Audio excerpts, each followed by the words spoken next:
राधे राधे, हरे कृष्णा।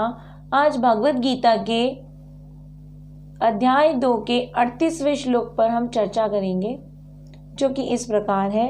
सुख दुखे समे कृत्वा लाभालाभो जया जयो ततो युध्याय युजुस्सवा नैवं पापम आवाप्यसि। अर्थात कर्तव्य पालन हेतु युद्ध करो।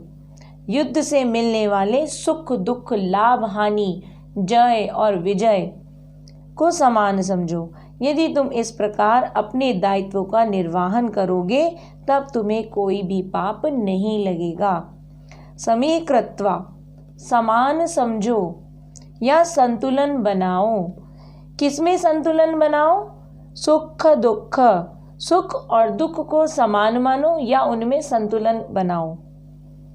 लाभा लाभो, लाभ या हानि को भी समान मानो।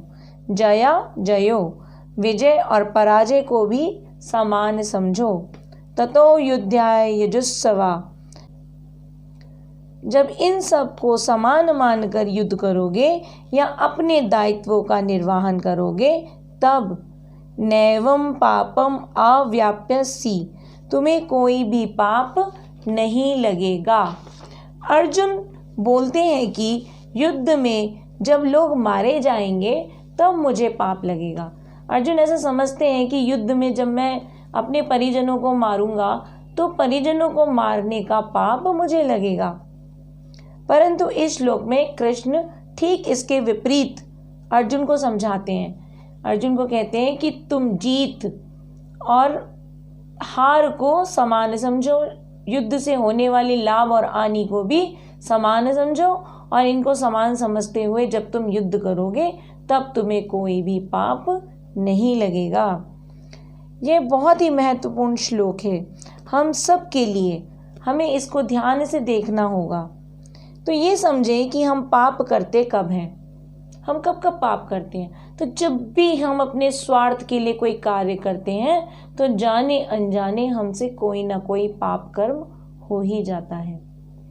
इसके लिए भागवतम में कहा गया है, देव ऋषि भूता आपा निर्णम पित्राणम ना किंकरो न्यायमणि ना राजनः सर्व आत्मा या शरणम गतो मुकुंदम परिहत्य कृतम। अर्थात जिसने अन्य समस्त कार्यों को त्याग कर मुकुंद श्री कृष्ण की शरण ग्रहण कर ली, वह ना तो किसी का ऋणी है और ना ही किसी का कृतज्ञ है। चाहे वह देवता हो, साधु हो, सामान्य जन हो अथवा परिजन हो, मानव जाति हो या उसके पितृ ही क्यों ना हो।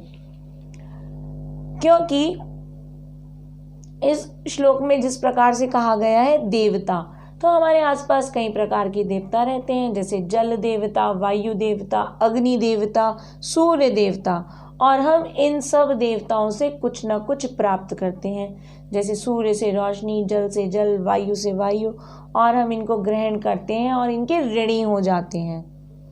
ठीक इसी प्रकार ऋषि मुनि, ऋषि कितने ही ऋषि मानव कल्याण हेतु अपने जीवन को तप में लगाए रहते हैं। हम उनसे भी कुछ न कुछ प्राप्त करते रहते हैं। भूतान, कितने जीव हमारे आसपास रहते हैं जिनसे हम विभिन्न प्रकार की सेवाएं ग्रहण करते हैं। आपाता यानी परिजन, निर्णम यानी समस्त मानवजन, हम सब से कुछ न कुछ ग्रहण करते हैं और इनके ऋणी हो जाते हैं, कृतज्ञ हो जाते हैं। और ऋण एक प्रकार का पाप कर्म ही होता है। हम इनके ऋणी हैं, इसलिए कृष्ण कहते हैं जब हम कृष्ण के लिए कोई कर्म करते हैं, कृष्ण की शरण में जाते हैं, तब हम सब कुछ कृष्ण को समर्पित करते हुए करते हैं और उसका जो फल होता है वो प्रसाद रूप में ग्रहण करते हैं। जब हम ऐसा करते हैं तब बहुत सारे लाभ होते हैं। इसीलिए कृष्ण कहते हैं मेरी शरण में आओ, मेरी शरण में आओ और जो भी कर्म तुम कर रहे हो वो मुझे समर्पित कर दो। जब हम ऐसा करते हैं, कृष्ण की शरण में जाकर सारा कार्य अपना कृष्ण को समर्पित करते हुए करते हैं, तब हमारे ऋण चुकता होते जाते हैं। कोई भी ऋण हम पर शेष नहीं रहता, क्योंकि हम तो प्रसाद के रूप में उस फल को ग्रहण करते हैं। तो अर्जुन जब भगवान के लिए युद्ध करेंगे, क्योंकि युद्ध स्वयं श्री कृष्ण चाहते थे, महाभारत का युद्ध स्वयं परमात्मा चाहते थे, और यदि अर्जुन परमात्मा की बात को अस्वीकार कर देता तब उसको पाप लगता।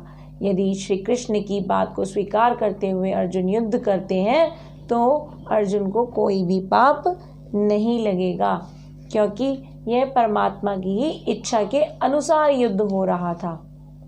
तो जब परमात्मा की इच्छा के अनुसार कोई भी कार्य हो रहा होता है तो हमें उस कार्य को करना ही पड़ता है और करना ही चाहिए, उसको हम अस्वीकार नहीं कर सकते।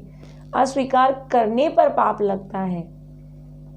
इसी के साथ राधे राधे, हरे कृष्ण, हरि बोल।